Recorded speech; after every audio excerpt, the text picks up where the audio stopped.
Yesu paki jo Kristo, Yesu paki nyithi Nyasaye. Aduoko ni Nyasaye erokamano odiochieng' machielo ma Nyasaye omiyowa thuolo mondo kendo wachak waromi e tiende. Yawa fwaye uru orengo ni Yesu Kristo, fwaye uru ni Yesu Kristo kama intie no, fwaye ni Ruoth Yesu. Yesu ber ndalo duto. Aduoko ni Nyasaye erokamano maber moseritowa kendo chopo odiochieng' machielo. Mari nyaminu kendo jatich kodu kaachiel Pastor Sylvent. Aduoko ni Nyasaye erokamano. Aduoko ni Nyasaye erokamano maduong' moseritowa e jumano duto nyaka koro watieko juma machielo ni eri. Nying Ruoth Yesu omi duong'. Odhiambo ma kawuono ni eri, chunya ogombo mondo wachak waparie wach Nyasaye mondo waduok ni Nyasaye erokamano kuom tego chunywa e weche madwa wachogi. Saburi 46 ema kawuono wadwa somo kwachako kare 1 nyaka kare 3. Owacho kama: Nyasaye e kar pondowa kendo e tekowa, en e kar konyruok man kodwa seche duto. Emomiyo ok wabi luor kata bedo ni piny okethore kendo gode mukore e chuny nam. Kata obedo ni pige manie nam wuo kendo golo buoyo, kata obedo ni gode yiengni kendo dhuolore. Yesu Kristo paki. Nyasaye ogwedh wachne odhiambo ma kawuono ni. Aduoko ni Nyasaye erokamano. Nyasachwa ni en Nyasaye matego chunywa seche duto. Muma mwasomo ni wuoyo kawacho ni Nyasaye en Nyasaye mani kodwa seche duto kata ka wan e chandruok. Owacho gi dho Kisungu ni God is our refuge and strength, a very present help in trouble. En man kodwa seche duto, ma sama nitie chandruok en kodwa. Kamwa somo ni eri nyisowa ni Nyasaye ok owacho ni ok wabi neno chandruok.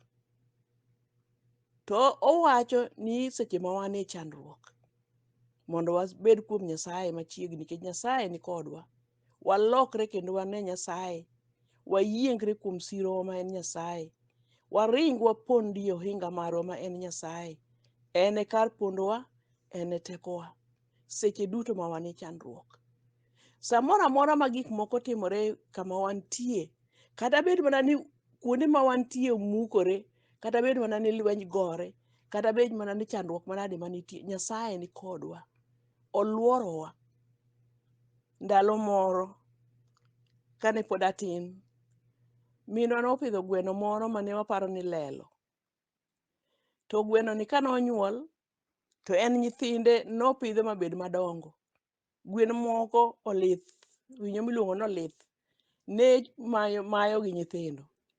To en kane onyuol, to osiko asika but nyithindegi. Kata kosudo mabor matin kodhi chiemo, kata kodhi dwaro nigi chiemo, to oneno olith gi kuma bor. To chako mana go koko koringo biro ir nyithinde. To ochokogi to giduto ringo gibiro to giponde e bwo buombe kamae. Koro oumogi to rango lith. Kolith obiro machiegni to owegi kanyo to dum ka gima odhi gore kode. To ochako duogo to oumo nyithindegi. Koro ne wacho ni, to gweno ni. Kara gweno be nyalo bedo malelo. To ne ok ang'eyo ni mae kaka Nyasaye bende oritowa. Emomiyo seche ma wan e chandruok, Nyasaye ni kodwa. Oketowa mana e bwo buombe kaka gweno keto nyithinde e bwo buombe ma olith ok yudi. Koro kawuono, kwang'iyo muma mwawuoye ni, opuonjowa kuom Nyasaye, opuonjowa kuom pondo kuom Nyasaye, kendo kuom yiengore kuom Nyasaye ka seche ma wan e chandruok.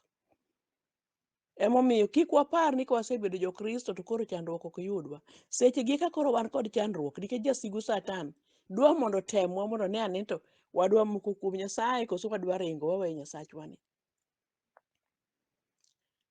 Bedo ja-Kristo ok golwa kuom rem. Ok ogolwa kuom kuyo. Ok ogolwa kuom gik matek, masiche madongo. Muma moro adwa some en Zaburi 37 34 kare 19. Owacho kama: ng'at makare nyalo bedo gi chandruok mang'eny, to Jehova Nyasaye reso kuom gi duto. Owacho ni wanyalo bedo kod chandruok mang'eny. Wanyalo kale tuo mang'eny, wanyalo kale dhier mang'eny, wanyalo kale nyiero mang'eny, inyalo nyierwa. To Nyasaye biro golowa kuom gigi duto. Seche mwaluongo nying Nyasaye ka wan e chandruok, Nyasaye bedo nwa ohinga. Mano tiende ni en e kar pondowa, waringo wadhi waponde. En e ohinga korot moger ma jolweny pondoe sache ma jasigu biro. Koro giwuok ga to ging'icho gi dirise gi matindo tindo go. Ka jasigu biro to gichwado bunde. Ka jasigu biro to ging'e ni giwuok kocha. Koro kae kar pondo. Kar pondowa en Nyasaye. En kama wanyalo ringe seche ma weche tek, wadonjie kendo wapondie. Iyanyi tipondo mana kuom Nyasaye. Gigo donjo ni to kalo. Romre ni. Itimo mana giki dhi mana mbele. Inyalo bedo ni tuo tilamo mana Nyasachi. Kata ng'ama sud buti koro onge. Nyasaye kende kodi jariyo. Chopo kama iwacho ni into waweyi gi Nyasachi. Mano tiende notamo ji. Waweyi gi Nyasachi. Igo mana lwenji ni kendi. Iwacho ni lweny madhi e polo ng'ato ka ng'ato gomo ting'o mana msike. Ting' msiki nyaminwa. Seche ma koro ochopo ni Nyasaye kende manyalo konyi. Nyasaye ni emiweyonwa ga seche ma weche tek. Ji nyalo temo mondo hinywa. Ji nyalo temo mondo yanywa. Ji nyalo temo mondo omi chunywa obed ka osiko nigi chandruok. Ka chunywa okuyo kendo ka chunywa chandore. Nikech gigonwa siboi. Gimorgo. Ka gimoro dhi timre kata e dalani kata kuomi, to ginyiero kendo giwacho ni dalano bende ing'e gik ma gitimo. Ne koro iwinje gimotimore kuro. To gimotimore en gima timre ka ng'ama chielo. Ji duto bedo ga matuo. To in kata ka nyathini obedo matuo, kata ka chuori mobedo matuo, kata ka chiegi mobedo matuo, kata ka watni moro mobedo matuo, minu kata wuonu, to giloso. Ang'o mane gitimo ga dalani? Dalani ji thoye athoya. Ang'o mane gitimo ga dalani? Gima jutimo dala kanyo onge. Nyasaye to weyo magi mondo wakalie, mondo ne ane ka pod wategno, kata ka ji yanyowa kendo ka ji nyierowa. Weche nyalo betie kindwa gi jowetewa kata mana e gweng', kata mana kamoro amora, kata mana kama ji tiye. To iyudo ni ka gimoro timre kuomi to mari ni idwa wache manyaka nene, kendo iwache wang'i, kendo iwache marach, mana mondo ji ochwanyi nikech in ja Kristo. To kik chunyu ol, kik chunywa ol, watimuru kinda. Nikech Nyasachwa ni en Nyasaye maber. Owacho ni kata gode mamukore, kata piye mayieny mabuoyo mawuokie, ni to kik waluor gimoro, en kodwa. En Nyasaye mok nyal weyowa e chandruok. En Nyasaye mamiyo gik matimrenwa miyo nyinge duong'. Emomiyo Nyasaye mor seche ma waloyo lweny. Seche ma temo biro ni mikalo tem nyaminwa kata wadwa. Nyasaye mor kendo ting'i malo. Omiyo kik wabed mool kendo kik wabed manyap ka waparo ni koro oselowa. Onge ng'ama nyalo lowa nikech ng'ama ni e iwa ni en ng'ama duong' moloyo ng'at mani oko. Jasigu Satan biro ka chalo sibuor, to ok en sibuor. Sibuor madiera en Yesu Kristo. Sibuor ma dhood Yuda. In sibuor, sibuor ma dhood Yuda, iniye mondi thona. Onge sibuor moro maloyo Yesu Kristo. Sibuor moyie mondo tho nikech wan joricho, to oyie mondo tho mondo rembe maler ni oluokwa mondo wadhi wacham ngima. En onge ketho moro moseketho, to wan to waketho. To waketho kendo waketho marach e nyim Nyasaye. To kwaseketho kamano to owachonwa ni odhi thonwa nikech odwa ni mondo wadhi Nyasaye owewa, ong'wonwa mondo wadhi wacham ngima. Sibuor makayuda en Yesu Kristo. En kende bende en e konyruokwa seche ma wan e chandruok. En e konyruok mani machiegni. En e ng'ama inyalo gori kuome. En e ng'ama inyalo ringo kuome ma ok ibi yudo ka onge. Inyudo ka gimoro yudi koro kilawo ni watwa mani kama kama chande adhiye mondo dhi pok okonya. Kichop kucha iyudo ka olokore kodi mok odwa kata winjo wachni. Koro in kata an, Nyasaye e kar konyruokwa. En mwaringo wapodho kuome, ento kowewa. Emomiyo seche ma wayudo ka weche tek kuomwa, seche ma wayudo ka wanie kuyo, seche ma wayudo ka chunywa odhi, wago chongwa piny, walokre ir Nyasaye, wayuag ni Nyasaye ni Ruoth, in kanye, an ka kenda, in kanye Ruodha, an man ka kodi, an ema koro adong' kama ji duto ringo weya. Sanyo iyudo ka kata jokristo ma ulemo gago odum koro ok dwa neni. Kigo simo to ji oloro simbegi. Iyudo ka koro ng'ato ok dwa winjo wach miwachone nikech inie chandruok. To seche ma nitie ber, to a nyaminwa, a owadwa, simbe obari ndase. To ka chandruok donja kuomi ni ji duto koro ringo moweyi, idong' kendi. Koro kata kiwuotho, to ka ng'ato neni gi chien, to olokore aloka. En Nyasaye ma konyruokwa e seche ma wan e chandruok. En e konyruokwa man machiegni.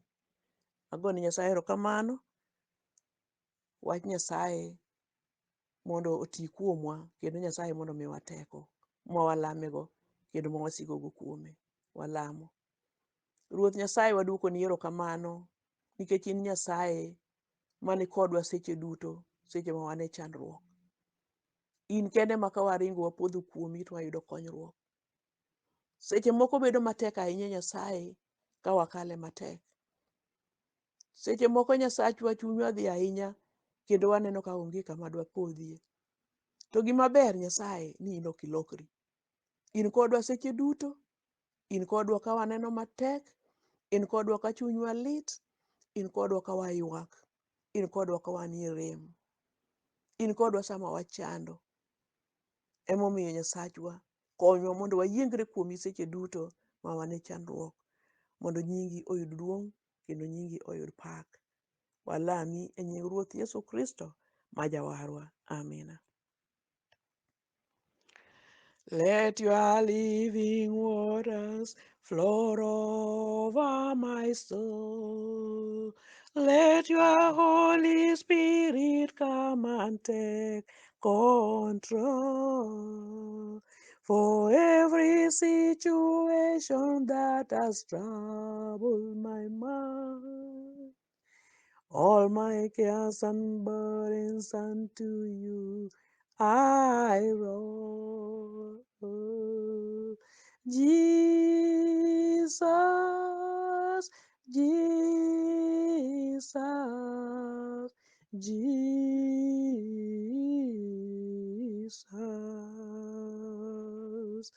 Father, Father, Father.